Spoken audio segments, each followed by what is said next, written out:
most states have something like this now. And so if you apply that Homestead Act and give a 35% discount, that home that was $400,000 in value, you can now discount to $260,000. Do a lot of people know about that? I've been out there telling people. So this was a conversation we had maybe a few weeks back with Stratford's mayor, David Chess.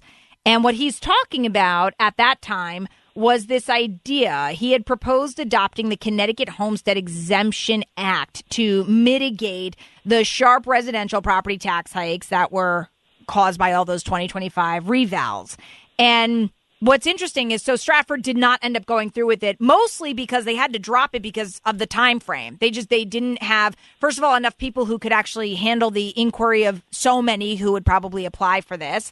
Again, the law would allow towns to deflate owner-occupied home assessments by up to 35%. So it's a huge deal. But between the time frame of getting it in and also the amount of people who'd have to process them, it wasn't going to work for Stratford. But it kind of led me to say, wait a minute, just what I said to David Chess. Do a lot of people know about this? Why is there only one town in the state of Connecticut effectively doing this? And if people are finding out about it, it seems like it's too little, too late. And that was Stratford's case. So immediately, who do I go to? I go to our housing expert on the show. I reached out to Renee Novis of Connecticut Housing Partners, and I'm like, Renee, do you know what this is? And even Renee's like, yeah, I'll get back to you. So Renee is here because I have to understand this. With the revals that came out at the end of 2025, really the fall, we knew people were going to get crushed. They were going to get totally destroyed by this. And I'm so surprised that we don't have more knowledge about it. So I didn't know if you could kind of weigh in and just talk about it a little bit. Good morning, everyone. Nobody knows about it. And I think the municipalities don't want anyone to know about it because, there would be probably a lot of pressure to put forward.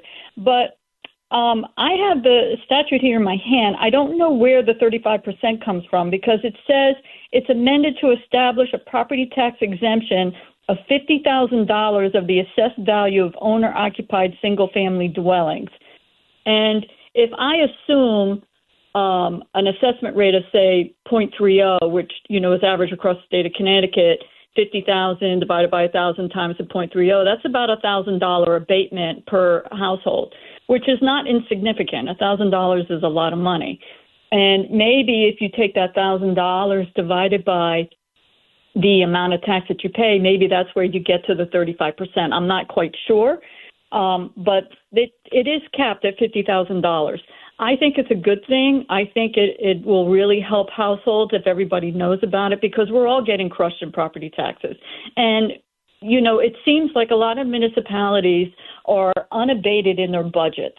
They keep raising their budgets every year. I mean, even in my community, we're going through a budget referendum right now, and it just escalates annually. It's like you got to cut costs. Businesses have to cut costs.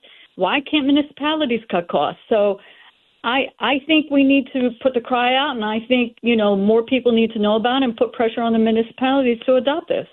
Well, and even, I have to be honest, Renee, and maybe you have better, intel than I do. But first of all, to your point, I don't know why this is sort of like this hidden secret. I guess that is what a secret is. Whatever. I don't know why this is a secret. I don't know why more people aren't talking about this. But the other thing, too, was even the deadline. So this idea of, well, we've got to get this in by, I want to say it was early June. And I thought to myself, why? I don't understand. I don't know. The whole thing to me was very, well, you could hear it when I'm talking to David Chess. And by the way, for those of you at home who missed that interview, you should go back and listen to it. Although it's going to be outdated because Stratford ended up dropping this idea. But when I interviewed him last month about this, you can hear the confusion. I'm like, wait a second. You've got a silver bullet and nobody's talking about it except for one town in Connecticut? Why? I don't know. It's just wild to me. I don't get it. It is wild, and I don't understand it either. And you're doing the good work of letting everybody know about it. And I applaud the mayor of Stratford. He's trying to come up with some solutions for his community because he recognizes that his community is getting crushed. And, it's really unfortunate. And the other thing that's frustrating is a lot of these assessment companies that are coming in to do these local assessments, they're all from out of state. And even the assessment that I went through for my own personal home, I thought it was outrageously high. And I had to go down to my little town hall and fight them. And what I did was, they put an assessed value of my home at a certain dollar value. I printed out for the past year every home that's sold in my community, and very similar to my home, and not one of them sold over what they assessed it at. And so when I confronted the municipality, they only reduced my assessment by $25,000. So it's such an uphill battle all the time. It just doesn't seem to be fair and transparent. And even though you have an opportunity to try to combat what they've assessed, you really have to spend a lot of money. You have to go out and pay someone to assess your property to be able to have that evaluation at hand to be able to go to your assessor to fight it. And that shouldn't be. You shouldn't have to spend money to fight it. Yeah. So I don't know, Renee, in any of your research that you were doing once I bugged you with this, which, by the way, I always appreciate that I have you in my back pocket because I'm like, wait a minute, what? Am I missing something? In your research doing this, can towns still effectively put this into place or no? Is there kind of this like time cap where they can't do it for this fiscal year? I think there is the time cap and they can't do it for this fiscal year. That's such a shame. Because I think that the revals happen at quite frankly, at such a political time where, there were major offices obviously up for grabs at the local level for selectmen and mayoral races. And I think housing and the revals and taxes has been that all I thought those were such huge campaign issues, even though it really didn't tie honestly to those campaigns because the revals just sort of happened. They were happening regardless. And we knew that they didn't look good because I can remember even in October, Fairfield, for whatever reason, stands out to me, probably because my parents were mad about it. But the revals came out, and I remember being like, oh, man, the timing of this is not great. And at the time, there was no election in Fairfield. But I remember thinking, oh, man, the timing of that is not great because whoever is in office is going to get blamed, and whoever is getting into office is going to have to deal with how to fix that up. So, we've known about this, I think, since October, November, quite frankly. And the fact is if we've run out of time, that's a huge fail that we didn't even explore that at the local levels. I think that's a huge fail and something that people in your towns and cities should be mad about, at least even having the conversation. And maybe they did, but I'm not hearing anyone even know what this is about. No, really, honestly, nobody does. That's a fail. They really don't. That's a real fail. Yes. That's a real fail. Yes. Renee Novis is here. She is our housing expert on the show, but also is at Connecticut Housing Partners. And we do monthly check-ins with Renee, and thank God for that. You were just in Washington, D.C. with NeighborWorks. Yes, I was. That's awesome. Renee, tell me, what's going on? So Connecticut Housing Partners is a charter member of NeighborWorks. It's like a good housekeeping seal of approval. There's only about 250 of us in the United States. And we went to the Capitol Hill. We met with Jim Himes' office, Larson's office, Blumenthal's office, and Murphy's office. And NeighborWorks is congressionally funded by Congress. And so they've been having flat funding for many years now at about $165 million. And the ask was for $185 million. All of the Congress members that we met with, they are very supportive of NeighborWorks. They understand the work that we do, and they also understand the leveraging of dollars. So, for instance, for every dollar that it flows through NeighborWorks, we're able to leverage at 77 times through local funding sources and through state funding sources and things like that. So they were all very supportive, which is, not unusual because all of our Congress people in Connecticut are Democrats. So typically Democrats are very supportive of NeighborWorks. And they know what NeighborWorks is doing because every quarter all of us have to provide all of this detailed data to NeighborWorks, who then provides that data to Congress. So they're very aware of what we do, and they think it's very important work. And as you know, the THUD just put through a bill that they're trying to increase affordable housing throughout the United States because the shortage is about 4 million across the country. Even though we're feeling it locally, we feel that there was a study by Partnership for Strong Communities that had indicated that Connecticut has a shortage of over 300,000 units of all kinds of housing, whether it be single-family home or apartment, something like that. And with a state of only 3.5 million people, that's a huge percentage. So it's really becoming critical, and our workforce is actually suffering from the lack of affordable housing.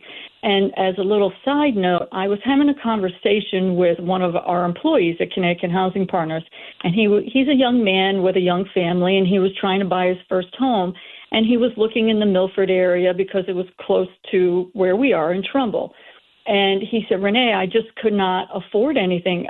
Everything was over $500,000 in Milford. And so he ended up buying a home in Portland, Connecticut. And he said it was built in the 1800s. It's a fixer-upper. And now he's an hour and a half away from his workplace. So I was talking to him about it because we have an opportunity where we're building some other housing. And he wanted to have a transfer so that he could work more close to where he lives because of the travel. So we're able to accommodate him. But I think his story is a very typical story. And so that's why it's so critical to keep it at the forefront, not only locally with our politicians, but also nationally, because we can't let our foot off the gas. We just can't. The other thing, too, Renee, that I didn't tell you we were going to talk about this, but it's connected to what you're talking about, is I had a conversation this week, ironically, with a local leader in Fairfield County about affordable housing and creating more housing opportunities and all of that. And he brought something up that actually I went, that would have actually changed where I ended up going. And it sort of relates a little bit back to what your colleague went through. So he was saying we have some of the best transportation options in Fairfield County, for example. And we talk about this, the importance of having, bus transportation, really the trains, but certainly highways, right? So we have all of that in Fairfield County. And it's a huge reason why people want to live there because you can, get to and from where you need to be. You have so many options, so on and so forth. But it's insanely expensive and the housing options are not too great, so on and so forth. So it made me think, though, that I'm not saying we shouldn't create more housing. That's not what I'm saying. But I do think we don't talk enough about transportation options. So if you take, I'm going to use our family, for example. When we moved back from Vermont, and I was born and raised in Connecticut, but my husband and I on and off lived in Vermont for 10 years. When we moved back here, and this was before the pandemic, we struggled with finding housing. Not even so much for the amount, because at that time it was pre-pandemic, so it wasn't as bad as it is now. But just the housing inventory was very low, at least in Fairfield County and Lower New Haven County was very, very low. And we were looking at places like Litchfield County. We were looking at places that are not, directly on I-95, the Merritt Parkway, I-91. And we loved them and we could afford them. They were reasonable. They, we could, all that. It was the commute, to your point. It was the commute. It was the not having direct access. It was the idea of, if it snows for 3 months straight, how are we getting to and from the office? I can't drive an hour and a half in snow to get in at 3:00 in the morning for a radio station. So these were the conversations we were having. And I'm wondering what your thoughts are if we focus enough on creating more ways for the transportation to get people to it. Because I'm going to be honest with you, Renee, if there was I'm serious. If there was a train that would have figured out, I don't know how you connect like a Litchfield County, for example, to New Haven County. But to me, if there was a way that I would absolutely hop on a 3:30 at 4 a.m. train, I would have totally done that. I would have moved to Litchfield County and done a 45-minute commute into the train station to get to the radio station every day. I would have totally done it. I really would have. But to get in the car for an extra hour a day to drive to and from here was just, there's no way. Because I could prep on the train. I could work on my news on the train. I don't know. And maybe that's kind of a pipe dream, but do you think, and especially when you look at the upper corners of Connecticut and there's beautiful inventory and affordable, more reasonable. Do you think that we focus enough on the transportation aspect of affordable housing options in Connecticut? No, I don't think we do focus on it enough. And and really the trains can only, like you said, it only takes you to certain places. It's not as if, we can traverse the entire state of Connecticut on a train. If we could expand on train access, that would be amazing. I have to tell you, when I was in D.C., we used the underground train station that they have there. It is so modern, so fast, so convenient. It was amazing. And, yes, we have train, but it's really not modern. And we need to modernize it, and we need to make it faster. We have the Acela that leaves out of New Haven, but the train tracks are such that the Acela can't get to its high speed until I think it gets past Jersey. You know what I mean? Something like that. So there needs to be an investment in that kind of infrastructure. And I agree with you. If there was that investment, it would be a lot easier for people to move around. Yeah. I don't know. I'm sure it's pipe dream. And obviously we need it now. I'm not saying that we don't need to create more inventory now. That's not what I'm saying at all. But I think it is part of the conversation because like I said, I know that we're trying to create more opportunity. But I always look back at, I grew up in Fairfield County. I do get the perks of it. But I also have traveled to other parts of the state of Connecticut where I would not mind living there. But man, if you're going to tell me I've got to travel an hour and a half, and I got to drive it, but now that means I've got to get to work an hour earlier because of the distance. I mean, that is probably one of the biggest reasons why people want to live in certain areas of the state because of that transportation element. I do. I think I don't know. So I just wanted to get your take on it because I feel like we don't talk about that enough, not you and me, but I feel like when the state talks about affordable housing and all of that and let's create opportunity and inventory, let's do it. But I also noticed there are pockets of Connecticut where there are houses available. There are opportunities available. No one wants to live there, though, because unless they can work remotely or they work on a farm, they're not getting to the jobs they need to in New Haven County, Hartford County, Fairfield County, New London County, what have you. Right, exactly. Even myself, my commute is 45 minutes. Even myself, I don't live in Fairfield County. I live in New Haven County. And, I have to commute to get to where I need to go. But I have the option, like, say, for instance, a snowstorm, I could work from home. There's certain jobs, such as nursing and teaching and your job, that's not an option. Not an option. You have to, exactly, you have to make it into the studio. So it can benefit some people and other people it doesn't benefit. Yeah, I just think it would, like I said, I think about that all the time because we saw some just for kicks. My husband and I, just to even get a break sometimes, it was like, newborn baby, and my parents loved having the baby. And we're like, all right, let's go look at this house in Litchfield County that we're never going to buy. But we're like, oh, this is reasonable. We can actually afford this. This is fantastic. More bang for our buck. This is great. And then my husband's like, you going to drive in the snow for an hour? You're going to do that to drive? And I'm like, nope, we're not. And so it totally eliminated even any chance of it. And honestly, not that I don't love living in Milford. I do. But I absolutely, you could have sold me on getting out of the very populated, dense areas like a Fairfield County or a New Haven County to go to one of these other counties if I had a way to get to work. I'm telling you, I would have done it, So I don't know. Yeah. I just wanted to see what you thought about that.